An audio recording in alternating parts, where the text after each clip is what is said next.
नमस्कार, मैं हूं कोमल सिंह और आप देख रहे हैं पार्थ इंडिया न्यूज। आइए नजर डालते हैं इस वक्त की खास खबर पर। नगर निगम भाजपा के पूर्व सभापति ने भी यूजीसी का किया विरोध। पूर्व सभापति ने अपने खून से प्रधानमंत्री को लिखा पत्र यूजीसी के दूरगामी दुष्प्रभाव बताते हुए तत्काल कानून में संशोधन की मांग की। कुछ जाति विशेष के लोग सवर्णों को कर सकते हैं परेशान, मेधावी छात्र छात्राओं से द्वेष भावना से लगा सकते हैं उत्पीड़न के आरोप। कोर कमेटी में भी एक जनरल कैटेगरी का मेंबर नहीं, कोर कमेटी में भी अपनी बात नहीं रख सकेंगे जनरल कैटेगरी के छात्र। झूठे आरोपों में उलझकर मेधावी छात्र छात्राओं का भविष्य हो सकता है बर्बाद। आने वाले दिनों में हो सकते हैं गृह युद्ध जैसे हालात। जो नया यूजीसी बिल पास हुआ है 2026 में, उसमें बहुत सी त्रुटियां हैं। एक तरीके से उसमें एक वर्ग विशेष के लिए लड़ने के लिए कोई ऑप्शन नहीं रखा है, और जिसमें मेन जो मेरी अपनी सरकार से निवेदन है और मांग भी है कि उसमें जो 3 जो मेन त्रुटियां हुई हैं उसको संशोधित करने की कृपा करें। क्योंकि उसमें मेन एक चीज़ है कि अनुभूति के आधार पर कोई भी आपको ओबीसी एसटी का कोई भी छात्र आपके ऊपर एलिगेशन लगाते हुए आपको दोषी ठहराने की कोशिश कर सकता है।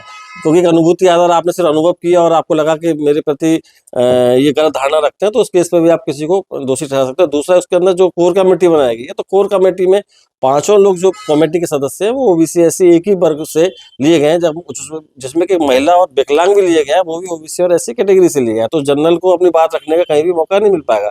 तीसरा ये कि अगर कोई भी आदमी आपके कोई भी छात्र किसी जनरल छात्र के खिलाफ कोई आरोप लगाता है, तो अगर वो आरोप उसका लगाना गलत सिद्ध हो जाता है तो उसको कोई दंडात्मक उस पर कोई दंड नहीं दिया जाएगा। तो वो एक तरीके से बरी हो जाएगा, वो आरोप लगाने के लिए स्वतंत्र हो जाएगा।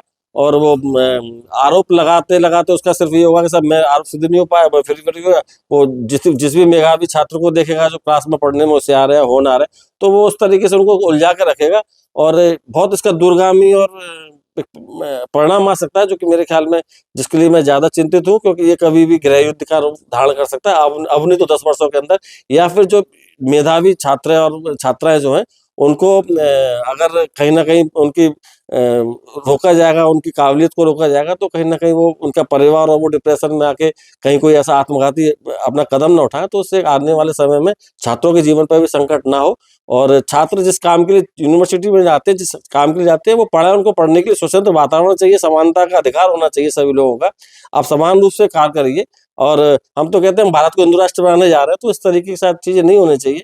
बाकी ये बस मेरा पुनः अनुरोध रहेगा अपने प्रधानमंत्री और अपनी भारत सरकार से कि इसमें जो त्रुटियां हैं उन त्रुटियों को संशोधन करके जो ज्यादा बेहतर हो सके उस चीज को पास करने की कृपा करें। आपने किस तरह से विरोध जताया है? मैंने प्रधानमंत्री जी के नाम में अपने खून से पत्र लिख के उनको पत्र भेजा है और उनसे निवेदन किया है कि उक्त बिल में जो खामियां हैं उनको दूर करने की कृपा करें। ठीक है। देखिए, हमारे बड़े भाई जगदीश पचौरी जी ने खून से जो पत्र लिखा है प्रधानमंत्री जी को, वो इसलिए लिखा गया है, और हम सबने ये मिलकर के ये जो यूजीसी के खिलाफ जो कानून उन्होंने बनाया है, ये कानून जो है ये हम सवर्ण वर्गों के लिए और हिंदुओं को तोड़ने के लिए बनाया है। आप कहीं विराट हिंदू सम्मेलन के नाम पर ये लोग अपना एक आयोजन कराते हैं पूरे भारतवर्ष में, और इधर आप कानून लाकर यूजीसी कानून ला करके हिंदुओं को तोड़ने का कार्य कर रहे हैं। क्या हिंदू राष्ट्र बना पाएंगे? क्या हिंदू संगठित रह सकता है? क्या उच्च वर्ग के बच्चे हमारे सेफ रह सकते हैं? क्या उनका भविष्य कुछ दिख रहा है? ये सारी चीजें एक्टिविटीज जो हो रही है, और अभी तो मैं समझता हूं कि अभी ऐसा कुछ नहीं हो रहा है। अभी आने वाले रिजल्ट, यदि ये कानून पास कर दिया गया और उस पर कोई एक्शन नहीं लिया गया, तो मैं समझता हूं सवर्ण वर्गों के बच्चे रोड पर आकर के, जब उनको कोई काम नहीं मिलेगा, उनको पढ़ाइयों के लिए सुख सुविधाएं चीजें नहीं दे जाएंगी, क्योंकि सारा चीजें तो वो उन्हीं को दिए जा रहे हैं, तो हमारे पास बचा क्या? तो फिर आत्महत्या करने के अलावा और सड़कों पर और आंदोलन करने के अलावा कोई कार्य नहीं रह जाएगा।